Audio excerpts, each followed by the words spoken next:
మరి financial freedom గురించి చెప్పాలని ఆశపడుతున్నాను. ఆర్థిక సంబంధమైన విడుదల గురించి చెప్పాలని ఆశపడి, ఎంతమందికి ఎక్కువ డబ్బులు కావాలన్న వాళ్ళ చేతులు పైకి ఎత్తండి.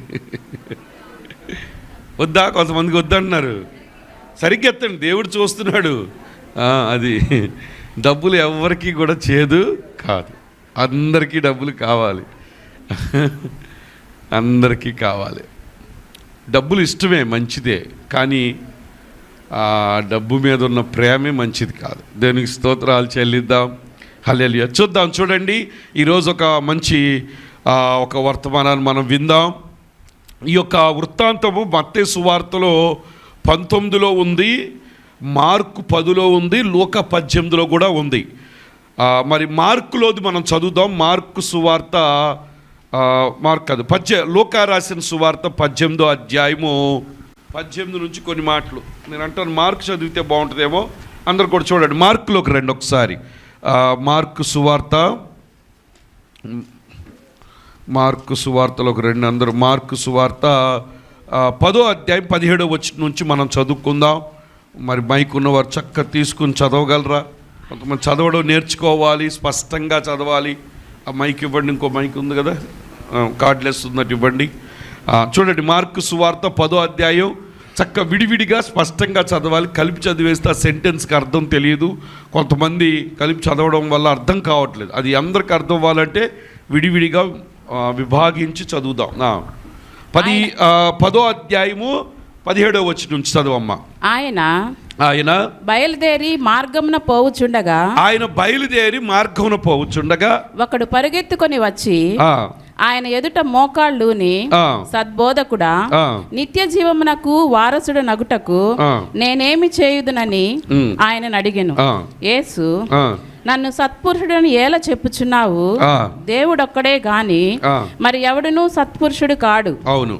నరహత్య చేయవద్దు, వ్యభిచరింపవద్దు, దొంగిలవద్దు, అబద్ధ సాక్ష్యం పలుకవద్దు, మోసపుచ్చవద్దు, నీ తల్లిదండ్రులను సన్మానింపుము అను ఆజ్ఞలు నీకు తెలియను గదా అని అతనితో చెప్పెను. అందుకతడు, బోధకుడా, బాల్యం నుండి ఇవన్నీ అనుసరించుచూనే ఉంటినని చెప్పెను. యేసు అతన్ని చూచి అతన్ని ప్రేమించి, నీకు ఒకటి కొదువుగానున్నది, నీవు వెళ్ళి నీకు కలిగినవన్నీ అమ్మి బీదలకిమ్ము, పరలోకమందు నీకు ధనము కలుగును, నీవు వచ్చి నన్ను వెంబడించుమని చెప్పెను. దేవునికి స్తోత్రాలు చెల్లిద్దాం. ప్రియమైన దేవుని బిడ్డలారా, ఇక్కడ ఒక యవనస్తుడు ఉన్నాడు, చాలా ధనవంతుడు, ఒక చాలా రిచ్ పర్సన్ అన్నమాట, చాలా ధనం ఉంది. ఆయన ఒకరోజు యేసు ప్రభు వారి దగ్గరికి వచ్చాడు. ఎందుకు వచ్చాడంటే, నిత్య జీవం ఎలా పొందుకోవాలి, నిత్య జీవితం అంటే ఇంకా మరణం లేని జీవితం, యుగాలు జీవించే జీవితం, పరలోక రాజ్యాన్ని ఎలా ఎందుకంటే ఈ లోకంలో నిత్య జీవితం కాదు ఇది. ఎవరైనా సరే ఒక దినాన్ని ఈ లోకాన్ని విడిచిపెట్టి వెళ్ళిపోవాలి. ఒక 100 ఏళ్ళైనా, 200 ఏళ్ళైనా, లేకపోతే 150 సంవత్సరాలైనా, 110 అయినా, 120 అయినా, ఒక దినాన్ని ఈ లోకం నిత్యంగా ఎవరు ఉండరు. ఎల్లకాలం ఎవరు కూడా ఈ లోకంలో ఉండరు. ఒక దినాన్ని వెళ్ళిపోవాలి. కానీ ఒక రాజ్యం ఉంది, యుగయుగాలు నిత్యము నివసించే రాజ్యం ఉంది, నిత్య రాజ్యం. ఆ రాజ్యం ఇవ్వడానికి ప్రభు ఈ లోకానికి వచ్చారు. కాబట్టి ఈ యవనస్తుడు పరిగెట్టుకుంటా వచ్చి, అయ్యా, నేను పరిగెత్తుకుని ఆయన యొద్దకు మోకాళ్ళు అన్నానంట, సద్బోధకుడా, నిత్య జీవమునకు వారసుడగుడకు నేనేమి చేయాలని చెప్పి అడిగాడు. దేవునికి స్తోత్రాలు చెల్లిద్దాం. హల్లెలూయా, హల్లెలూయా. ఈ సందర్భం, ఈ యొక్క వృత్తాంతము మరి ఈ 3 సువార్తల్లో కూడా మనకు కనపడుద్ది. మత్తయి రాసిన సువార్తలో 19 అధ్యాయము 16-30 వరకు ఉంది. తర్వాత మార్కులో మనం చదివాం 10వ అధ్యాయం 17-30 వరకు ఉంది. అలాగే లూకాలో 18వ అధ్యాయము 18 నుంచి 30 వరకు ఈ 3 సువార్తలు ఉంది. కానీ మార్కులో కొంచెం మనకు అర్థమయ్యే రీతిగా కొంత ఉంది కాబట్టి ఇది మనం చదువుతూ ఉన్నాం. దేవునికి స్తోత్రాలు చెల్లిద్దాం. అయితే పరిగెత్తుకుని వచ్చినప్పుడు యేసు ప్రభు వారు చెప్పారు ఆయనకి కొన్ని విషయాలు, మరి నువ్వు చెయ్యాలని చెప్పి. యేసు నన్ను సత్పురుషుడు అని ఎలా చెప్పుచున్నావు?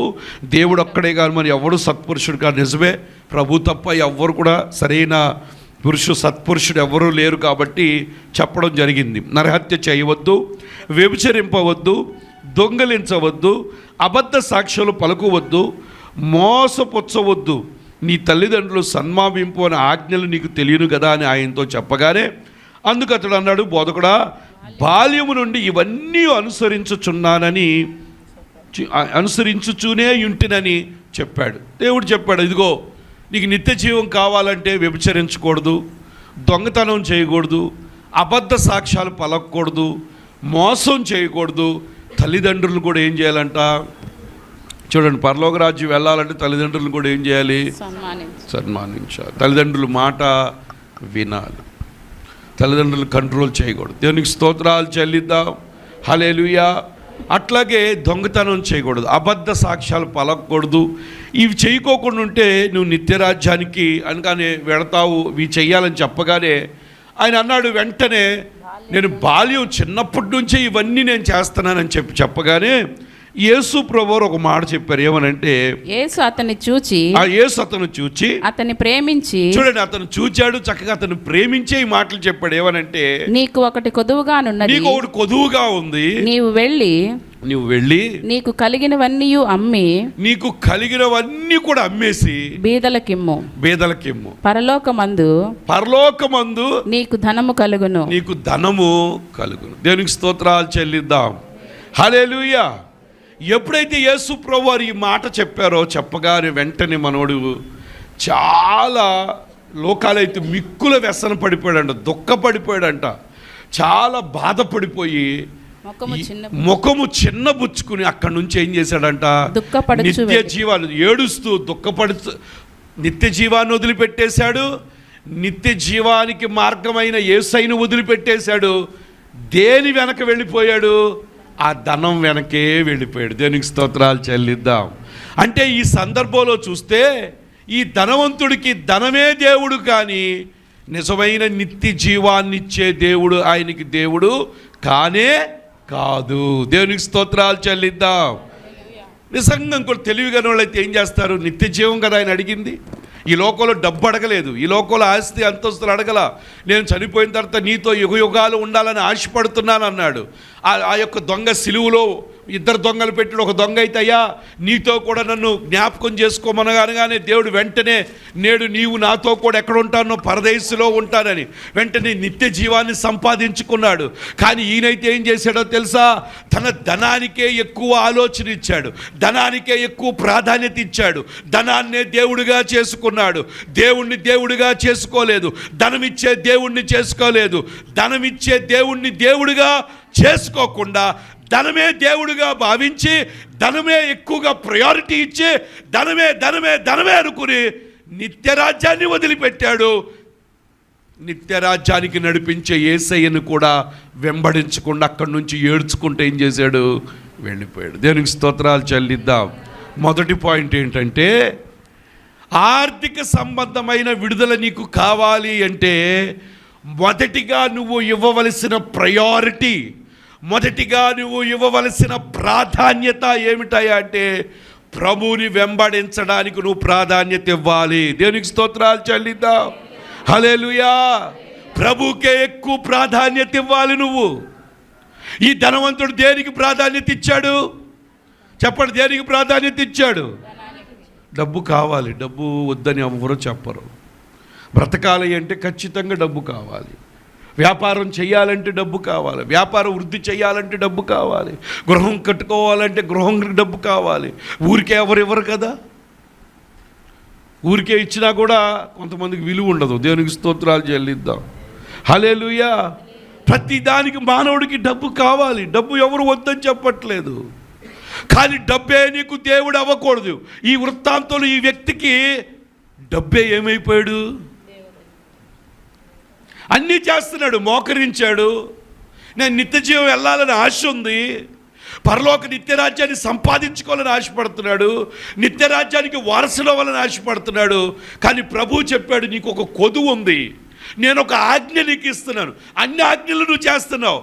వ్యభిచరించొద్దంటే వ్యభిచరించట్లేదు, దొంగతనం చేయొద్దంటే దొంగతనం చేయట్లేదు, మోసం చేయొద్దంటే మోసం చేయట్లేదు, అబద్ధం పలకొద్దంటే అబద్ధం పలకట్లేదు, తల్లిదండ్రులు సన్మానిస్తున్నావు. కానీ నీకు ఒక ఆజ్ఞ ఇస్తున్నాను, నీకు ఒక మాట చెప్తున్నాను, నీకు ఒకటి కొదువుగా ఉంది, అది నువ్వు చేయమంటే ఆ ఆజ్ఞ ఆయనకి నచ్చలేదు. దేవునికి స్తోత్రాలు చెల్లిద్దాం.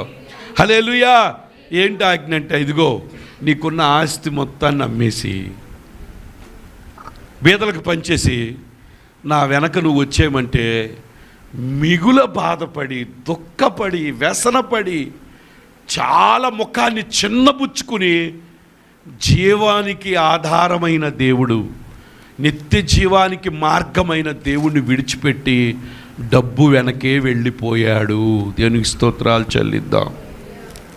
ఈరోజు చాలామంది ఆదివారం ప్రభు దగ్గరికి రావాలి. ఆదివారం ఎక్కడికి రావాలి? 7 రోజులు దేవుడు మనకిచ్చాడు. 6 రోజులు నువ్వు కష్టపడుతున్నావు. 6 రోజులు నీ కుటుంబం కొరకు, నీ బిడ్డల కొరకు కష్టపడుతున్నావు. మంచిది, కష్టపడాలి ఖచ్చితంగా.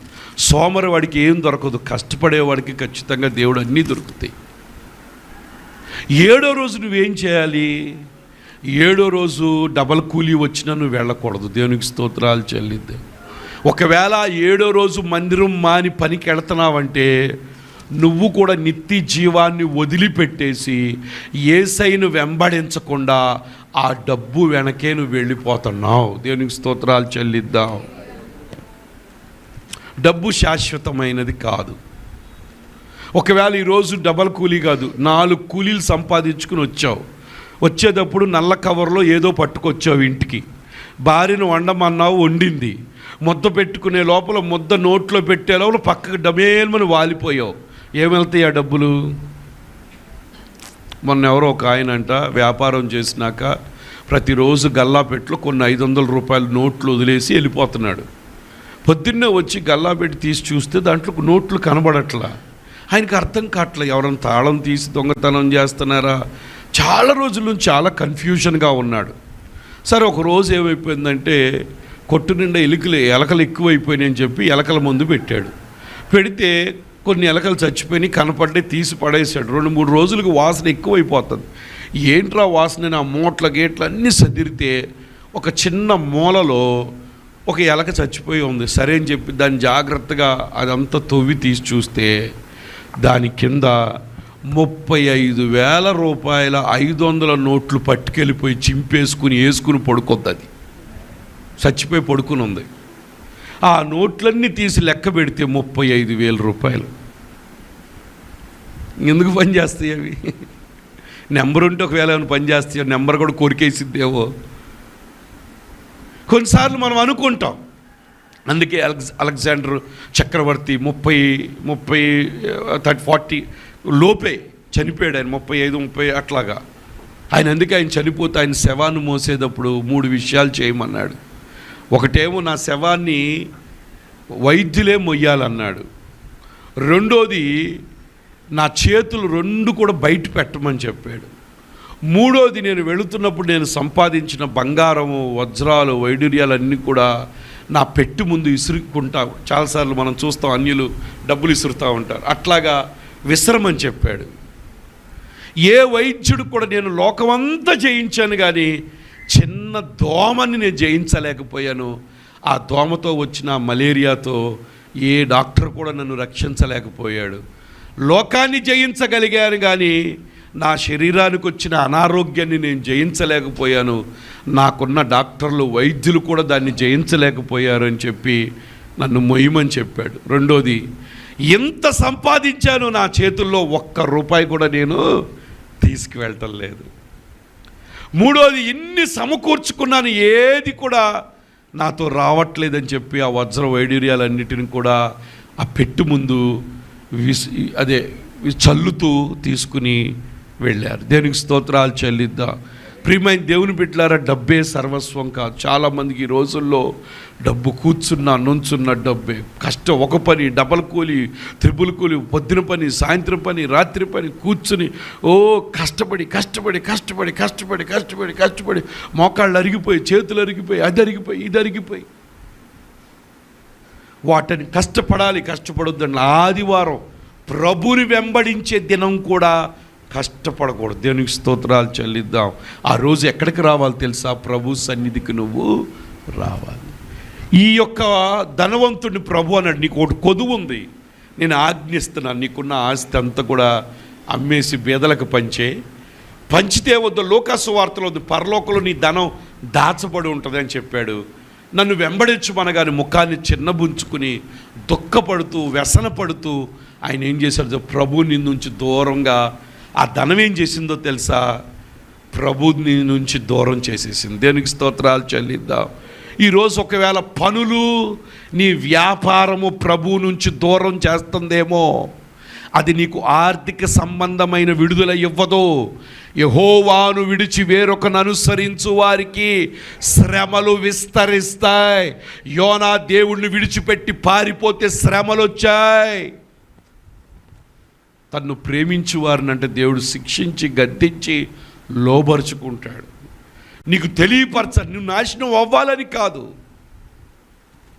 కొన్నిసార్లు మనం అనుకుంటాం, అయ్యో బాగా కష్టపడితే నా ఆర్థిక విడుదల వచ్చి. కాదు కాదు కాదు. ఆర్థిక విడుదలకు మొదటి సూత్రం ఏంటో తెలుసా? అన్నిటినీ వదిలిపెట్టి ప్రభువుని వెంబడించటమే. దేవుని స్తోత్రాలు చెప్పండి. పక్కన వాళ్ళు అడగండి, అర్థమైందా అని అడగండి. పురుషుల్ని అడగండి. మా హానోక్ గారు బాగా వచ్చాడు, కొంచెం వ్యాపారం అన్నీ బాగా సాగుతుంటే మొత్తం మానేసి కూర్చుంటున్నారు. నాకు భయం వేస్తుంది, వాళ్ళకి భయం లేదు. సిస్టర్ గారిని అడుగుతున్నా, అమ్మ మీ తలకాయ ఏదంటున్నాను. తలకాయ ఇంటి దగ్గర వండుకుంటుందండి అన్నాడు. దేవునికి స్తోత్రాలు చెల్లిద్దాం. హల్లెలూయా, హల్లెలూయా.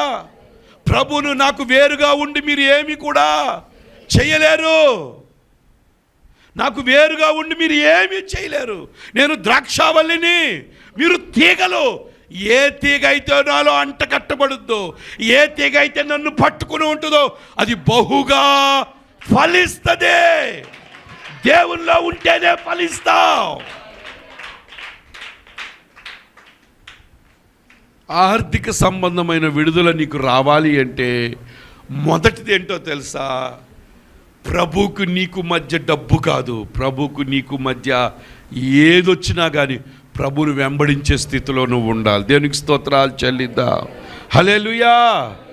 ఎప్పుడైతే ప్రభువును వెంబడించావో, పేతురండి వినాలి బాబు, ఏంటి పేతురు వినండి. పేతురు, నువ్వు వచ్చి కూర్చో, నువ్వు విను. పేతురు రాత్రంతా కష్టపడ్డాడు. చెప్పండి, పేతురు ఏం చేశాడు? రాత్రంతా కష్టపడ్డాడు. ఒక్క చేప పట్టాడా? మానవ ప్రయత్నాలు కొన్నిసార్లు ఎంత వృధా అంటే, దేవుడు లేకుండా ఏదో చేయాలని మానవులు భలే ప్రయత్నిస్తారు. ప్రభు లేకుండా నువ్వేమీ చేయలేవు. దేవునికి స్తోత్రాలు. రాత్రంతా కష్టపడి వచ్చి ఉట్టి వలలు కడుక్కుంటున్నాడు. కడుక్కుంటుంటే యేసు ప్రభు వారు అక్కడికి వెళ్ళారు. బాబు నీ దోనిస్తావు అనగానే ప్రభు దోనిచ్చారు. ప్రభు ఆ దోనిలో కూర్చొని దేవుని సువార్తను ఏం చేశారు? ప్రకటించారు. దేవునికి స్తోత్రాలు చెల్లిద్దాం.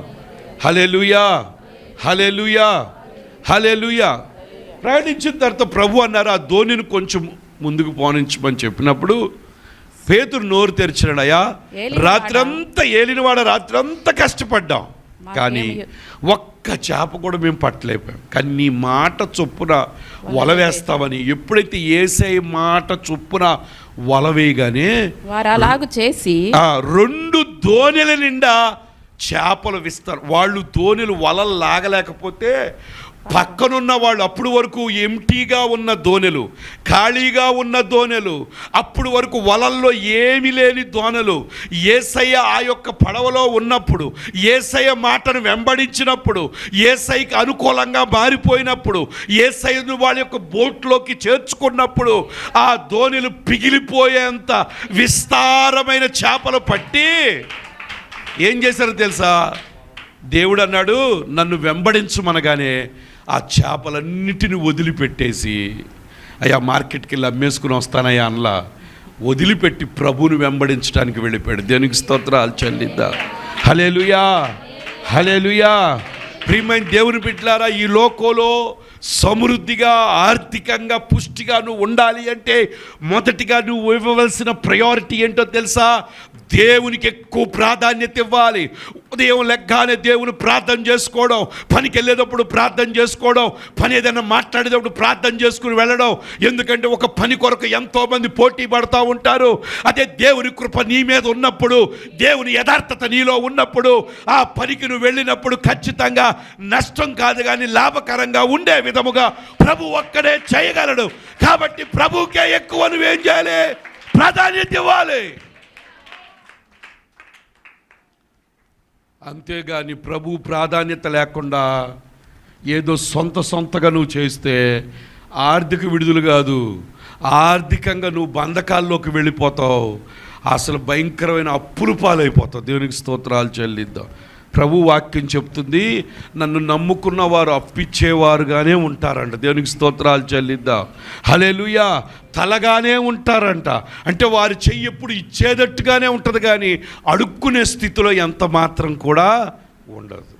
ఒకవేళ అడుక్కునే స్థితిలో ఉన్నావంటే దేవుణ్ణి వెంబడించే విధానంలో ఏదో లోపం ఉంది, సరిచేసుకోవాలి. దేవునికి స్తోత్రాలు చెల్లిద్దాం. దేవునికి ఎక్కువ ప్రయారిటీ ఇవ్వట్లేదేమో, దేవునికి ఎక్కువ ప్రాధాన్యత ఇవ్వట్లేదేమో. నీ జీవితంలో మొదటి స్థానంలో ప్రభు ఉన్నాడా లేదా అన్న విషయాన్ని నువ్వు గుర్తుపెట్టుకోవాలి. దేవునికి స్తోత్రాలు చెల్లిద్దాం. హల్లెలూయా, హల్లెలూయా.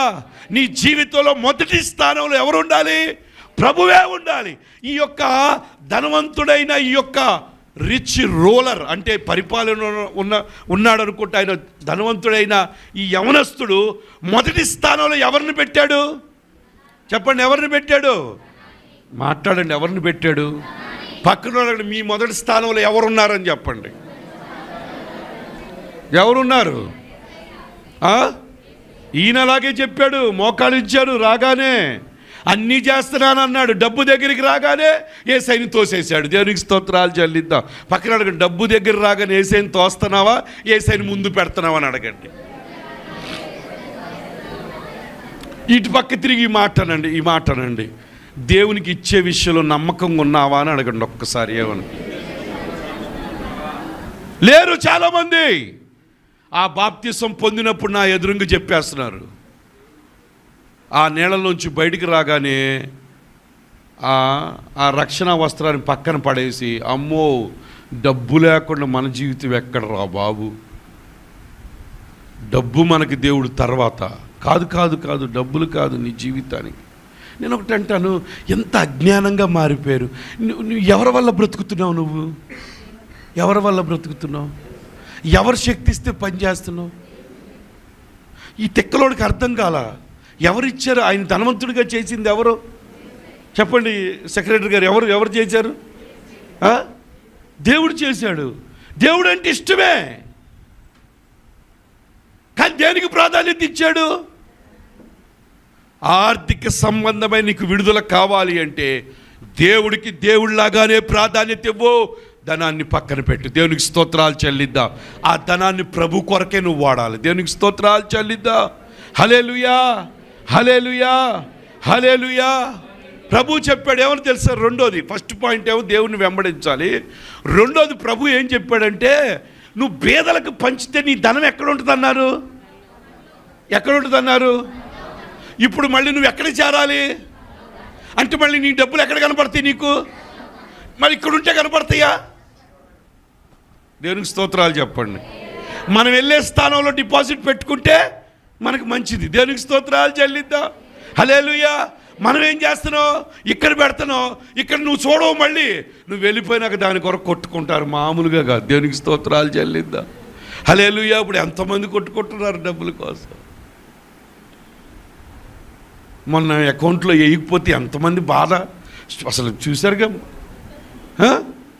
అసలు మొన్న వరదలకి అకౌంట్లో వేయకపోతే అసలు అక్కడ పొద్దున క్యారేజ్ కట్టుకెళ్ళి కూర్చున్నారు 8ంటికే.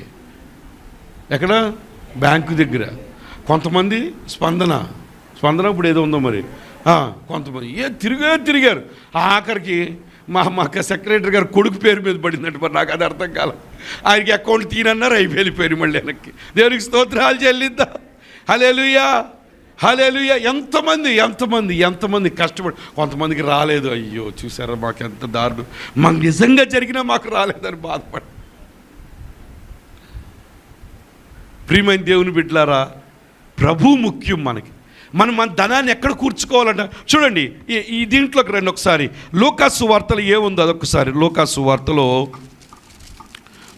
వార్త 18లో అండి. 18లో ఇది ఇక్కడ చూద్దాం. వీటన్నిటిని చేస్తా అన్నాడు. నీకు ఒక కొదువు ఉంది. చూడండి 18:22 యేసు విని, నీకింకా ఒకటి కొదువుగా ఉన్నది, నీకు కలిగినవన్నీ అమ్మి బీదలకిమ్ము, అప్పుడు పరలోకమందు నీకు ధనము కలుగును. ఎక్కడ కలుగుద్దంటే పరలోకమందు.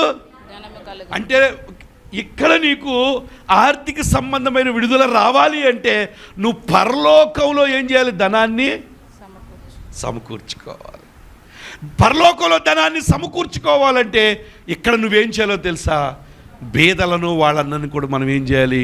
కనికరించాలి. దేవునికి స్తోత్రాలు చెల్లిద్దాం. హల్లెలూయా. అందుకే ప్రతి క్రిస్మస్కి కూడా మనం ఎంతోమందికి, వృద్ధులకి, పిల్లలకి, ఎంతమందికి, ఒకవేళ సింగిల్ మామ్ ఉన్న వాళ్ళకి, తండ్రి లేని పిల్లలకు, అందరికి కూడా 1,00,000 రూపాయల దాకా ఖర్చు పెట్టి ఎందుకు బట్టలు ఇవన్నీ ఎందుకు పంచుతామంటే పరలోకంలో మనం ఏం చేయాలంటే ధనాన్ని సమకూర్చుకోవాలి.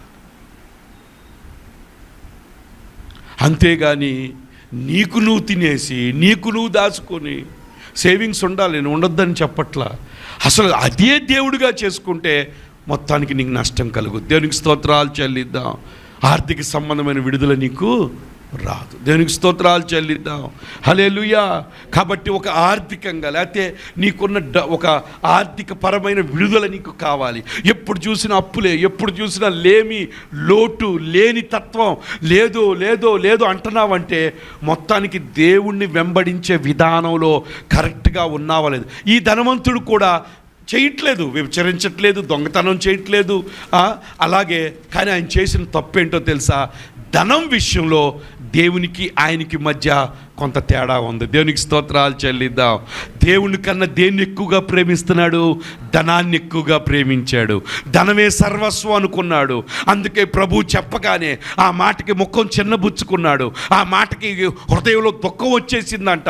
అంటే దేవుని కన్నా, నిత్యరాజ్యానికన్నా ధనాన్ని ఏం చేశాడు తెలుసా? ఎక్కువగా ప్రేమించాడు. నశించిపోయే ధనం కొరకు, వదిలిపెట్టే ధనం కొరకు నిత్య జీవాన్నైనా వదులుకున్నాడు, కానీ ధనాన్ని వదులుకోలేదు. అక్కడి నుంచి ప్రభును వదిలిపెట్టి ఏం చేశాడు తెలుసా?